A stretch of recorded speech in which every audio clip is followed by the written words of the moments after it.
रामटेक विधानसभा मतदारसंघातील 2 नगर परिषद आणि 2 नगरपंचायत निवडणुकांकरिता मतदान प्रक्रिया शांततेत पार पडली आहे. एकूण 67,293 मतदारांपैकी तब्बल 69.99% मतदारांनी मतदानाचा हक्क बजावलाय. चारही स्थानिक स्वराज्य संस्थांमध्ये सकाळपासूनच मतदारांनी उत्साहाने हजेरी लावली. विशेष म्हणजे या निवडणुकीत 46,000हून अधिक मतदारांनी मतदान केले आहे. मतदान दरम्यान पोलिसांचा चोख बंदोबस्त असल्याने मतदानाची प्रक्रिया सुरळीत आणि शांततेत पार पडली आहे.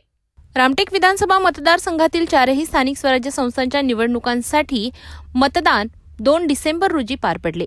एकूण 67,293 मतदारांपैकी 59.99% मतदारांनी लोकशाहीचा उत्सव साजरा केला. प्रत्येक भागात वेगवेगळ्या प्रमाणात मतदान झाले. कन्हान नगर परिषदेत 16,825 मतदारांनी मतदान करत 62.37% नोंद केली. महिलांचा सहभाग येथे विशेष लक्षवेधी ठरला.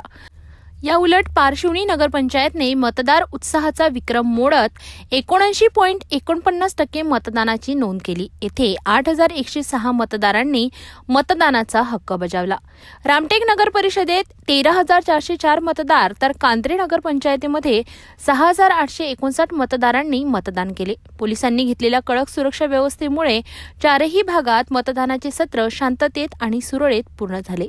आता सर्वांचे लक्ष ईव्हीएममध्ये बंद झालेल्या निकालाकडे लागले आहे, जे 21 डिसेंबरला उघडेल.